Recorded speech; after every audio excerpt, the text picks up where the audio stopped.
Strange Tales from a Chinese Studio, Story 55. I want you to think about that one activity that just completely obliterates your sense of time. We all have one, right? Oh, absolutely. Like you sit down to do this thing, maybe it's, I don't know, a creative flow state or a deep dive into some historical archives or even just building an impossibly complex city in a simulation game. Yeah, or just scrolling social media. Right. And the physical world just drops away. You don't feel hunger, you don't feel thirst.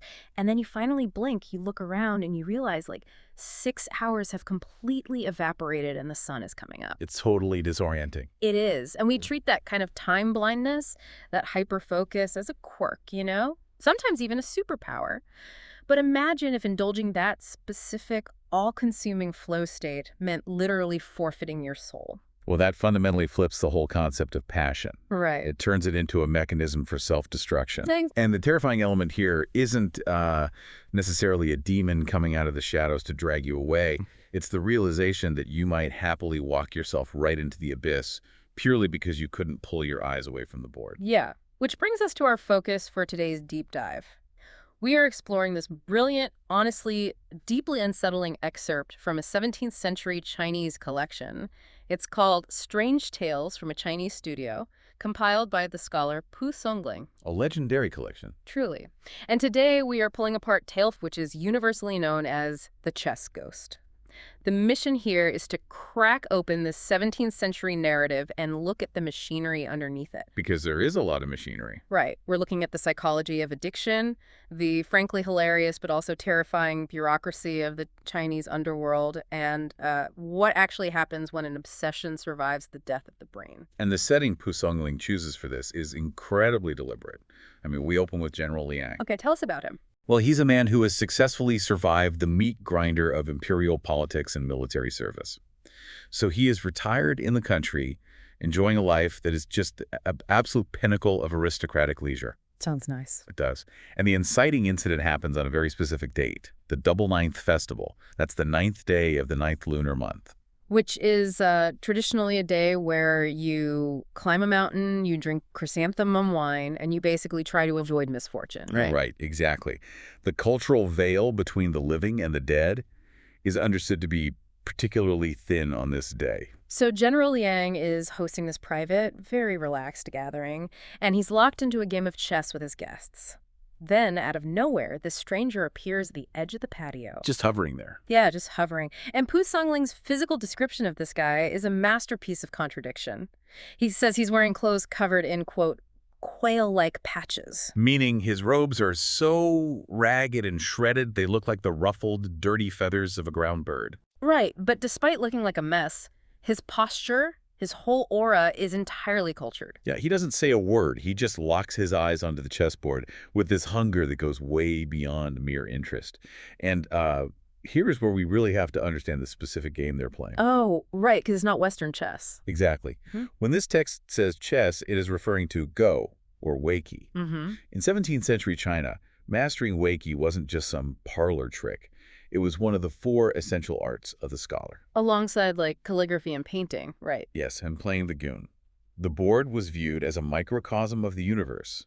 It was a test of philosophical and strategic purity. See, that context completely changes General Liang's reaction for me, because my initial thought when reading this was just sheer confusion.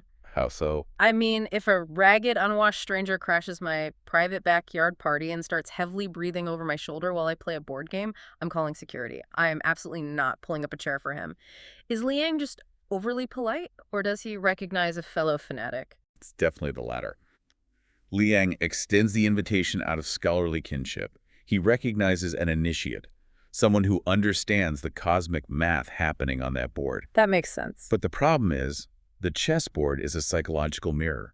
The moment this ragged scholar sits down and actually touches the pieces, that refined, cultured aura just completely disintegrates. It's an ugly unmasking, honestly. The stranger plays against Liang and he loses. He plays again, he loses again. And with every single defeat, his polite facade just cracks more and more. Yeah, the text describes him becoming intensely frustrated, flushed with anger, and consumed by shame. He goes from this dignified observer to a rabid, sore loser. It's like that one friend. We all have that friend, right? For sure. the one who refuses to quit playing Mario Kart or Monopoly until they win. It's this tragic comedy where he's incredibly obsessed, but actually quite terrible at the game. Yeah, we're basically watching the breakdown of executive function in real time. The ideals of Wei Qi are meant to cultivate emotional balance, strategic detachment. And he has zero detachment. None. This stranger is experiencing the exact opposite. He is in the grip of a severe behavioral loop. General Yang even tries to offer him a glass of wine to break the tension, but the stranger completely ignores it. And then it escalates, right? Oh yeah, he starts grabbing the other guests by the sleeves, physically forcing them to sit down and play him. And the physical toll is what really highlights the addiction here for me. The text notes he plays from early morning until late in the afternoon. And he never stops to eat, he doesn't drink, he doesn't even get up to use the restroom. His dopamine system has completely hijacked his basic biological survival instincts. He's locked in a prison of his own compulsion. It's sad, really. It is, but this mundane, kind of pathetic scene of a sore loser, it's bait. Po Songling is lulling the reader into watching a guy have a tantrum over a game, setting the stage for a massive escalation. And that escalation hits like a freight train. So it's late afternoon, everyone is exhausted. The stranger gets into this petty, aggressive squabble over a single move on the board. They're literally arguing over game mechanics. It's petty bickering. Right. And mid-shout, the stranger freezes. The color just drains from his face. He stands up, drops to his knees in front of General Yang, and literally starts begging for his life. The shift from rage to absolute terror is instantaneous. He's frantically asking Liang to command the stableman not to tie a rope around his neck. And Liang is just completely lost. He asks, wait, which stableman? And the terrified scholar gives a name. He says, Ma Cheng. And this is where the story rips the curtain back on this fantastic piece of supernatural mechanics. Ma Cheng is indeed General Liang's stable servant. He tends the horses. Right. But in the local lore, Ma Cheng is what is known as a Zhu Wu Cheng.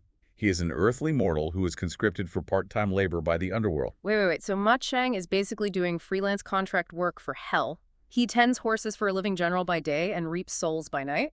That is exactly what he's doing. That is wild. It's like the 17th century equivalent of dual booting a computer. I love that analogy. It fits perfectly. Right, like his physical hardware, his body stays in the human realm, just running on standby. But every 10 days or so, his operating system connects to the underworld's mainframe, and his spirit descends into hell to work as a literal gig economy law enforcement officer. Serving warrants, acting as a catcher for the demonic bureaucracy. And that dual booting analogy explains the physical reality General Liang discovers. Because he goes to check on him, right? Yeah, hearing this name, Liang immediately leaves the patio and checks the stables. And he finds Ma Cheng's physical body lying on a cot, rigid, locked in this 3-day trance. And Liang, who is, let's remember, a former military commander used to absolute obedience, he doesn't even flinch at the supernatural implications here. Not at all. He just stands over his servant's comatose body and barks an order. He commands Ma Cheng not to be rude to his guest. And the reaction back at the chessboard happens the very second Liang gives that order. The terrified scholar, who is still cowering on the patio, vanishes directly into the earth. Just poof. No puff of smoke, no fading away, he is just gone. And that is the exact moment Liang realizes he has spent his entire double ninth festival indulging a ghost. Wow. But the ghost vanishing isn't the end of the mystery, is it? It's really the beginning of a criminal investigation. Exactly. Because when that ghost phased into the dirt, he didn't just drift off into the ether. He was yanked into a spiritual holding cell. We have to ask what a seemingly harmless, albeit highly annoying chess nerd did to get the literal hounds of hell sent after him with a noose. Well, to find out, General Liang has to wait a few days for Ma Cheng's spirit to finish his shift and boot back into his physical body. Okay, wait for the shift to end. Right. And when the stableman finally wakes up, Liang hauls him in for an interrogation. And Ma Cheng lays out the entire tragic, honestly damning backstory of the man with the quail-like patches. So according to Ma Cheng, this guy was a scholar from a place called Huxiang. And in life, his addiction to Wei Qi wasn't just a fun hobby, it was a massive financial black hole. A total disaster. Yeah, he gambled so heavily that he liquidated his family's entire estate. And his father, watching generations of wealth just vanish over a board game, takes extreme measures. He physically barricades his son inside a study, locking the door to force a detox. But as we know, physical barriers cannot cure a psychological disease. The son simply climbs over the walls of the compound. He He sneaks out just to find empty spaces and secret corners to play against literally anyone who would sit with him. And Father eventually finds out about this escape. And the text delivers a really devastating blow here. Yeah, it's rough. The father is so overwhelmed by the sheer betrayal, the ruin of his house, and the total failure of his son that his heart simply gives out. He dies explicitly of grief and hatred. Oh, man. Now, I have a question about this. Because that death is the crux of the ghost's eternal damnation, right? But the King of Hell sentences him to 7 years in the Hungry Ghost Hell for this. And I have to ask, 7 years in the Hungry Ghost Hell just for playing too much chess seems like a massive overreaction. Is the real crime here the gambling? Or is it the fact that his obsession literally killed his father through grief? It is entirely the latter. The gambling is just the vehicle. To understand the severity of this, we really have to look at the mechanics of filial piety in traditional Chinese cosmology. Right. Filial piety isn't just about respecting your elders. It is the gravitational force that holds the universe together. A child's moral actions directly impact the spiritual standing of their parents. Ah, I see. So by defying the lockdown, squandering the wealth, and triggering that fatal heart attack, the son didn't just break a household rule, he committed cosmic patricide. Precisely. His actions were a complete inversion of virtue. Like you said, the chess gambling was the weapon, but the murder of his father's spirit was the actual crime. So that makes total sense. So when the son eventually died and faced Yama, the king of hell, the judgment was swift and brutal. The scholar was thrown into the Hungry Ghost Hell for 7 years. And we should probably clarify what the Hungry Ghost Hell actually entails, because it's not just a standard holding cell. Far from it. Right. In Buddhist and Taoist underworld geography, a hungry ghost is cursed with this agonizing physical form, usually depicted as having a stomach the size of a mountain and a neck the size of a needle. So you are consumed by a ravenous burning hunger and thirst. But it is physically impossible to swallow enough to ever be satisfied. It is the ultimate literal manifestation of addiction. Just brutal. And he is rotting in that state for 7 years. But then the sprawling administrative machinery of the afterlife shifts gears and a bizarre bureaucratic loophole opens up. I love this part. It's so fascinating. The afterlife in this mythology is heavily modeled on the earthly Ming and Qing dynasty civil service. So it's got departments, performance reviews, memos. Exactly. And massive infrastructure projects. It's just a massive corporate government. Right. And the Emperor of the Eastern Peak, who is a deity who actually outranks the King of Hell in this specific administrative org chart, has just finished building a massive new architectural monument in the underworld called the Phoenix Tower. And when you build a monument in Imperial China, or Imperial Hell, it requires a massive stone tablet commemorating the construction. Yes, and that tablet requires a beautifully composed, highly sophisticated literary essay. So the Emperor of the Eastern Peak issues a mandate down the chain of command.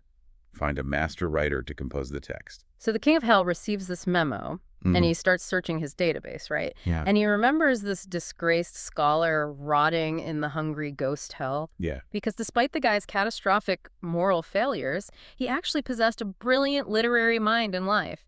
So the King of Hell pulls him out of the torment zone and offers him a golden ticket. It is the ultimate pardon. The King of Hell tells the ghost, go to the Phoenix Tower. Write the commemorative essay. If the Emperor likes it, your sins are wiped clean. It's a direct parallel to the earthly imperial examinations, where a single brilliant essay could elevate a peasant to a minister of state. Here, a single essay will elevate a damned soul out of eternal torture. So the ghost is given a strict divine deadline. All he has to do is walk straight to the Phoenix Tower and write the paper. It is a foolproof path to salvation. But he has to walk past General Ling's house to get there. And this is where the tragedy compounds itself. The ghost is on his way to secure his eternal freedom. He sees General Liang and his guests setting up a Ouija board on the patio. The veil is thin because it's the Double Ninth Festival. Exactly. So he stops. He tells himself he's just going to watch for a second. Just a peek. But he gets sucked into the gravitational pull of the game. He hovers, he watches, he eventually sits down to play. He completely loses his sense of time, and he blows right past the divine deadline set by the Emperor of the Eastern Peak. And the bureaucratic fallout from that missed deadline is an absolute disaster. I can imagine. The Emperor of the Eastern Peak is furious that his monument is delayed, so he yells at the King of Hell. The King of Hell is now professionally humiliated and enraged that his chosen candidate went AWOL. So he issues an immediate high-priority arrest warrant. Which brings us full circle to Ma Cheng, our stableman gig worker, arriving with a noose. And honestly, the only reason Ma Cheng didn't strangle the ghost right there on the patio was out of sheer awkwardness. Yeah, he didn't want to execute a guy in front of his earthly boss. Exactly. He didn't want to make things weird for General Liang. But that earthly protection only lasted until Liang broke it by shouting at Ma Cheng's comatose body. Right. Once the ghost vanished into the dirt, he was dragged straight back to the processing center. And General Liang asks Ma Cheng what the final verdict was for the ghost. And Ma Cheng's report is just bleak. The King of Hell revoked the pardon permanently. The scholar was thrown back to the jailers of the hungry ghost hell, and the decree was handed down that he has permanently lost his chance to ever enter the cycle of reincarnation. The door is locked forever. Which sets up Pu Songling's authorial commentary at the very end of the text. Pu Songling often appended his own philosophical takeaways to these strange tales, acting as a sort of omniscient moral critic. Yeah, and his assessment of this ghost is utterly devastating. I mean, it is the most intellectual, brutal roast I have ever read in a 17th century manuscript. It really is. Pu Songling points out the catastrophic sequence of failures. First, the scholar forgot his own life, his family, and his wealth for the sake of chess. Then, given a miraculous second chance, he forgot his own death, his salvation, and his eternal soul, again for the sake of chess. The addiction was so absolute, it devoured him across multiple planes of existence. Yes. But Pu Songling doesn't stop at the moral critique. He attacks the ghost's actual competency. He drops the ultimate sick burn. The text explicitly notes that despite sacrificing his fortune, murdering his father through grief, enduring 7 years of supernatural starvation, and throwing away his literal salvation for this game, the ghost actually sucked at it. Yeah.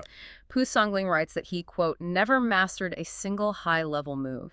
It completely strips away any romantic illusion of the tortured genius. Yeah. Right. We often romanticize obsession when it yields incredible results. You know, the Faustian bargain where you trade your soul for absolute mastery or universal knowledge. But there is no mastery here. I mean, it's one thing to sell your soul to be the greatest artist or strategist in human history.